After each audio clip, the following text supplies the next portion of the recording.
Hello and welcome to the Audio Editing Secrets podcast. I'm Matt Ward, and in this series I'm talking to other podcast makers about making their podcasts.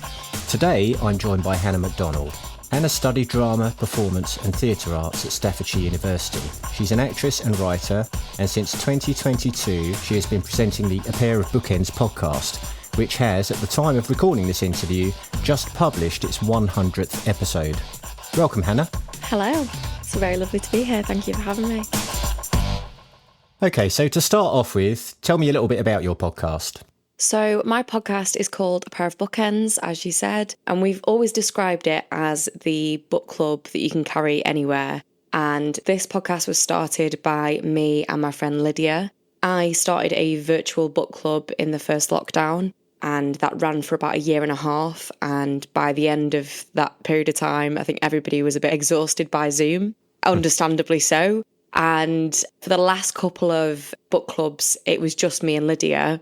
Right. And so we decided that maybe we should do a podcast. And I'd always loved listening to books podcasts.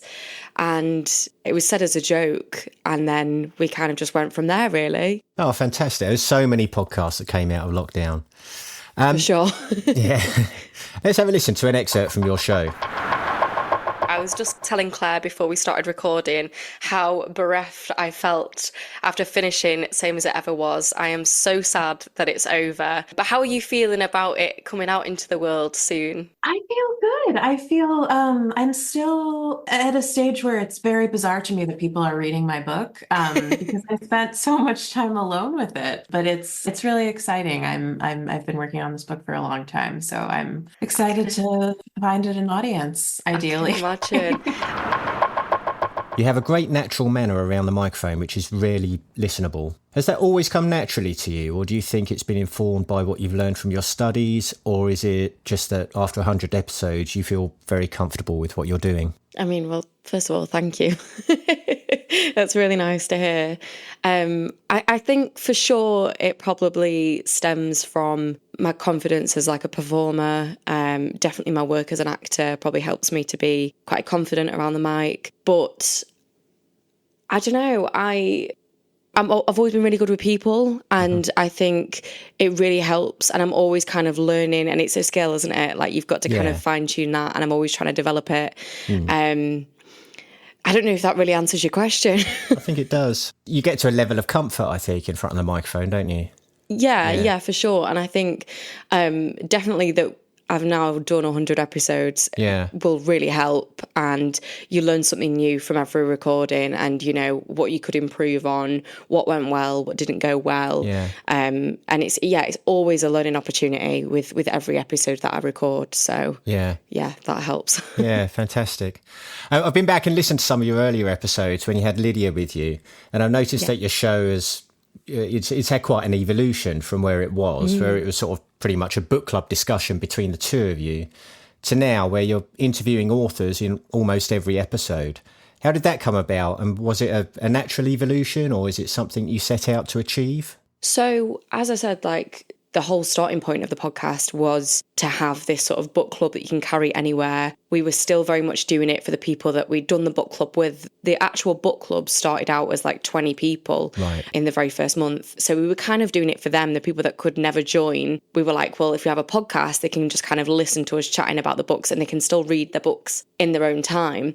So we started the podcast as the plan was to do just an episode a month.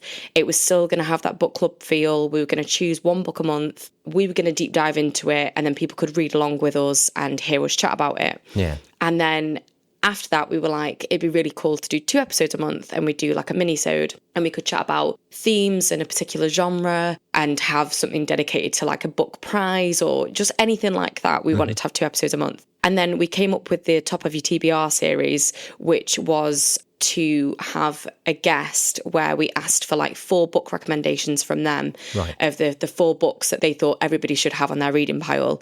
And that's when we started inviting authors on. And we never thought that we'd be able to get authors on the podcast. We just thought like, we're 2 really unknown people. It's never going to happen. But we chanced it, and we reached out to a few on Instagram. And one of the people that we reached out to was Pandora Sykes, who was co-host of the High Low podcast, which is one of my favourite all-time favorite podcast. I still re-listen to it now, and that finished in 2020, I think. Right. And I reached out to her and I said, look, your podcast hugely inspired me. I absolutely loved their like fun, chatty feel, and I was wanting to recreate that. I was really sad when that podcast ended, and I was like, would you give us some book recommendations and would you be able to come on? And for various reasons, she wasn't able to schedule an interview with us, but she was like, I'll record a voice note for you and you can play that if that helps. Okay. And I was like, amazing. You know, she's a really prolific voice in the literary world. So we used that and we recorded an episode like that. And then we could start using names that we'd had on, which really helps. Yeah. So then we started having more authors come on, and then the more authors we had on, the more publishers that were wanting to work with us. And then really, sorry, I tend to ramble, but... No, that's fine. This is great. But once we'd had a few authors on, we obviously started building relationships with publishers, and they would pitch us more authors to interview. And then last year, we suddenly had this like influx of pitches from different publishers that we'd never worked with before. And we were so confused, and we had a couple of really big people pitched to us. Like there was Brandon Taylor, who's this incredible American novelist. Wow. And we had Caroline O'Donoghue, who's also an author, but she's also host of the hit podcast Sentimental Garbage, which is also one of my favourites. Yeah. Really, really strange. And we for months we were like, this is so crazy. Like maybe we're just getting more listeners. We just didn't know what was happening. And then we Googled ourselves one day. I don't know why we didn't continue to do this. We really should have. But we found that we were on, we'd been featured in the Bookseller, which is a huge, like, it's the main literary publication. You know, it publishes everything about the literary world in there. And we'd been featured in there every single month since February last year. I mean, you realise in September. Yeah. And they had this segment called the Books on Podcast segment. And we were being featured alongside like the Waterstones podcast, the Open Book podcast, the Penguin podcast, all these major podcasts. And then there was just little old us in there. Wow. So that's why all these publishers were coming to us, because they only feature like 6 podcasts in this article that they do every month, and we're one of them. Wow. And that's just kind of what happened. And, you know, that's been amazing because we've built up these relationships with publishers. And Lydia, unfortunately, left the podcast in April. So it's been a real learning curve of doing this on my own. You know, the work was kind of split between the two of us. Yeah. So having to learn how to do this on your own is quite a difficult task. Yeah. But I like to think I'm doing all right. It sounds like it to me. We'll see. So it sounds like it's a combination of hard work, talent and luck that have got you to where you are, and publishers are taking note. What is it about your show that sets it apart from other book club podcasts that you think has led to you being listed in the Bookseller, and how has that affected your listener figures? So when we started the podcast, a big thing for us was about making an accessible books podcast. And I feel like the literary world, and we always felt like this, the literary world is very dominated by middle-class voices. And that's great. You know, there are some incredible books podcasts out there. There are so many amazing authors and stuff, but we are two working class people. And it's really important for our voices to be heard in the literary world. And when I was listening to other book podcasts, I was hearing, you know, they're very well spoken, they're very eloquent, and they can articulate things really well. Yeah. And that's not to say that I can't, but it's just that, you know, they have a very different sort of education and upbringing to what I had. And I think it's important that we hear those voices in the bookish world because it gives it that accessible feel. And we want to encourage everybody to be reading. We wanted to encourage everybody to be excited about books, and that books are for everybody, no matter what background you have, no matter where you're from. And I think having that working class voice in this literary sphere is definitely a unique selling point. And I hear from a lot of my guest authors that they've really enjoyed chatting to me because it doesn't feel so formal. We want this informal, chatty vibe, because that's what encourages people to get excited about books. You know, it's more accessible, like, isn't it? When if you're not like a literary graduate, which I'm not, yeah. But I've always loved books, and I'm so passionate about them.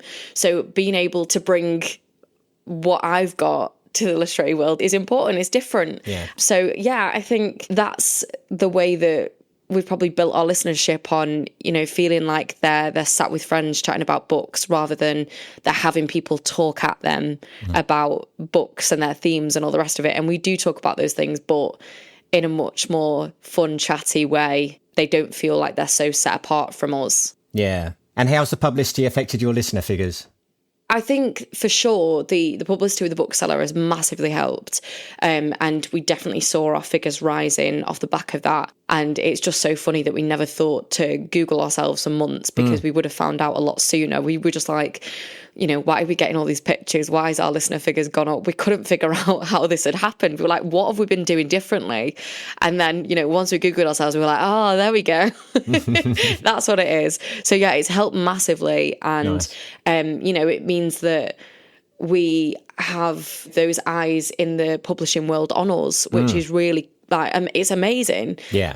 I went to an author event and was speaking to a PR person there and saying that I really wanted to have their author they were representing. I really wanted to have her on my podcast. And when I started to explain what my podcast was, she was like, oh, yeah, I know A Pair of Bookends. I love your podcast.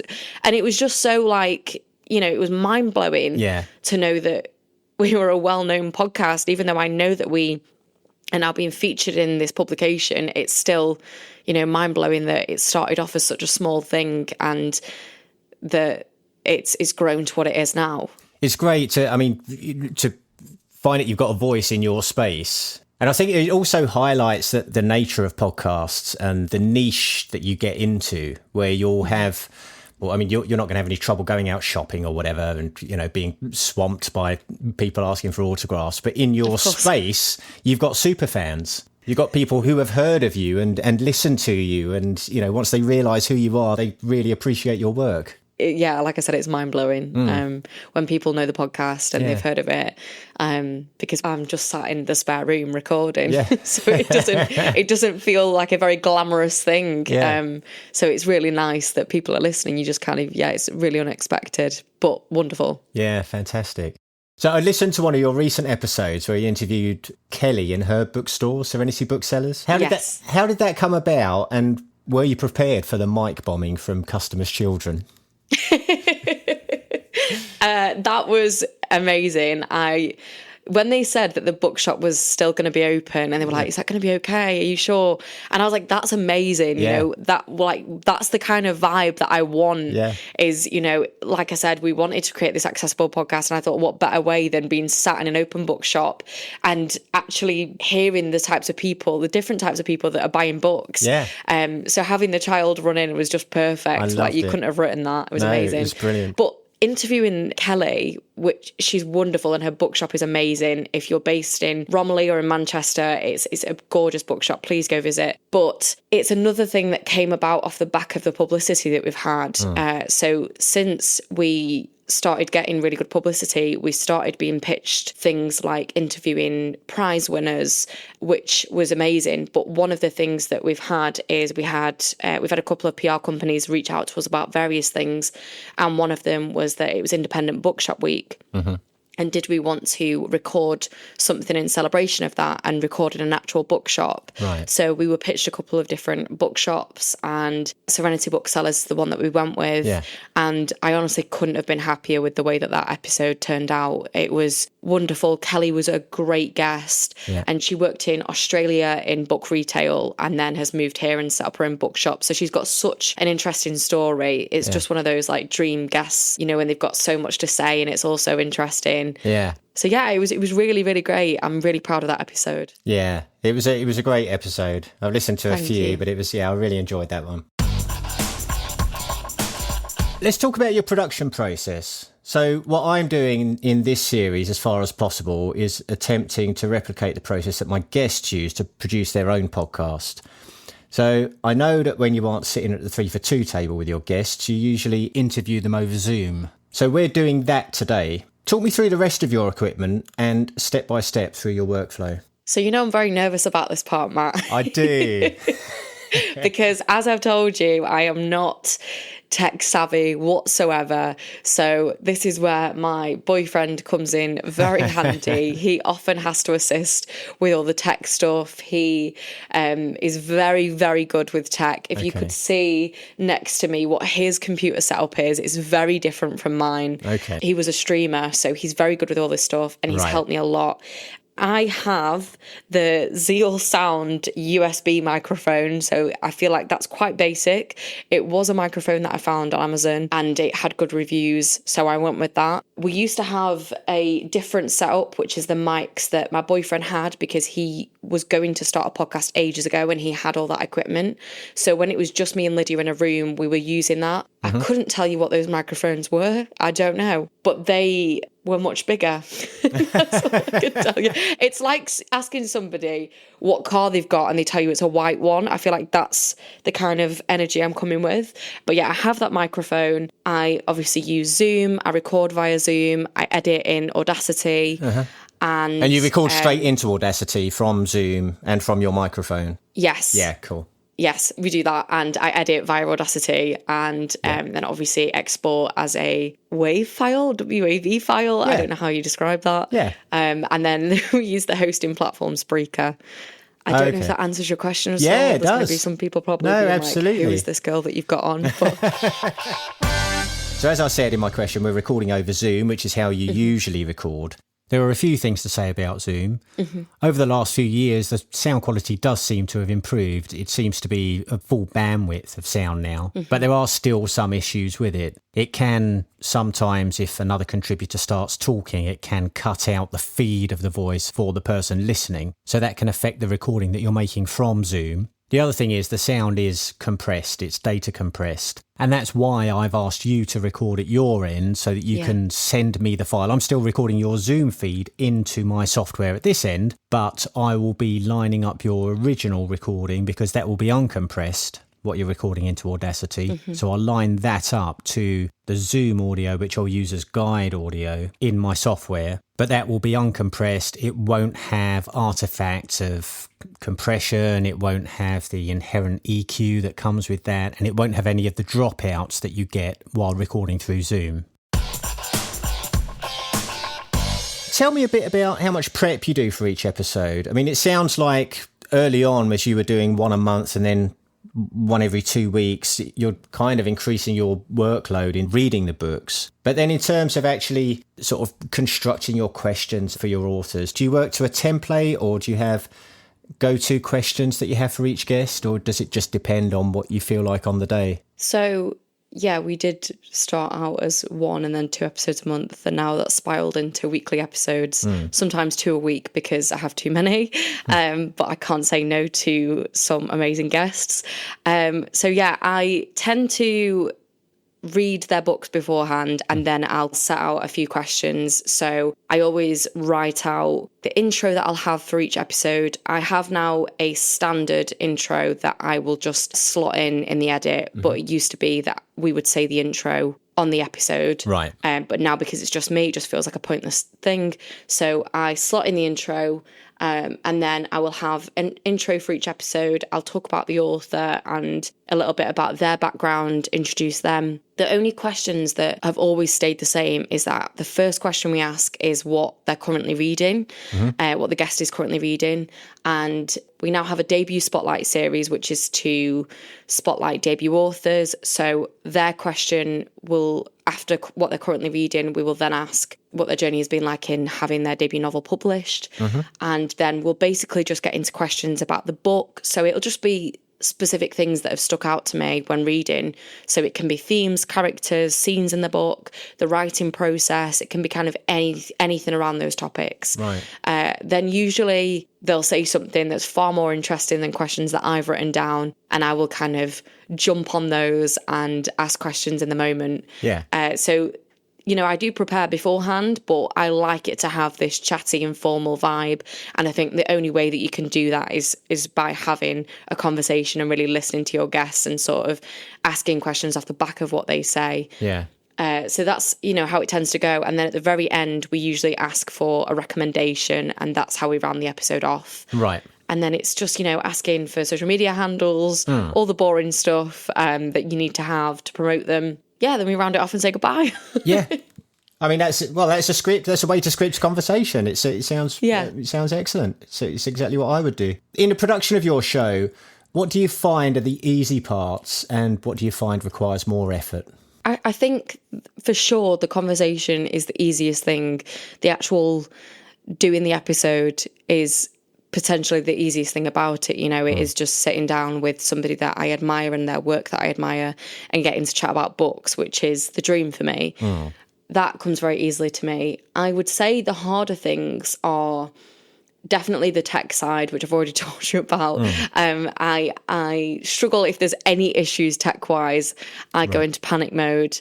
I don't like it when somebody freezes on Zoom or the signal goes. That's probably the most difficult thing about using Zoom, is that these issues will arise, and they have happened so many times, and it's fine now. I'm kind of used to it, but it still gives me that small kind of internal panic when it does happen. Is that you kind of don't know, you can't trust that it's not going to go, you can't trust that that things aren't going to go wrong.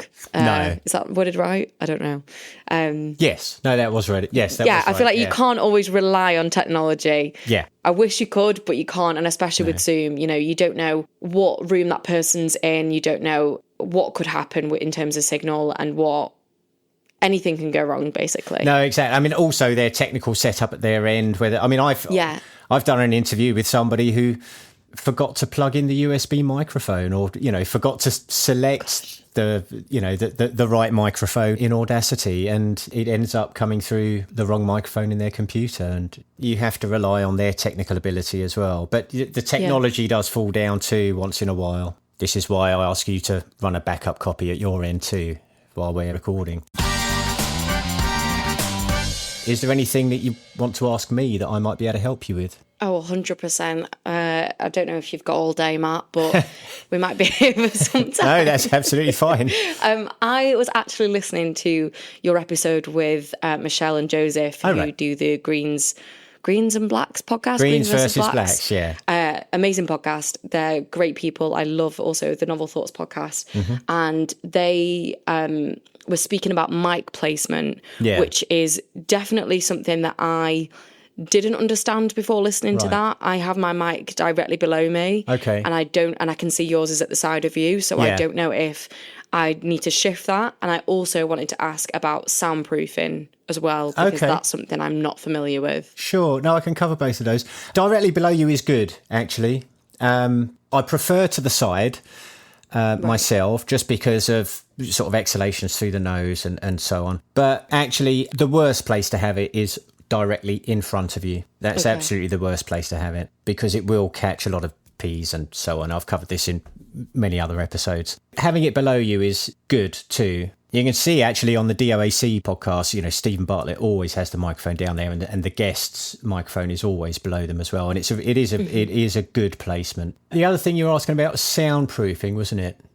Yes. Yeah, because so I can see you're in your office there. So there are a few things that I would recommend in terms of soundproofing. And I'd given this advice to many voiceovers in March 2020, when we actually locked down and voiceover artists were not eligible for furlough because they were all self-employed, but they still had to work, and none of them are key workers, because nobody wants to know when the next audio book is coming out, or, the new Barclaycard offer.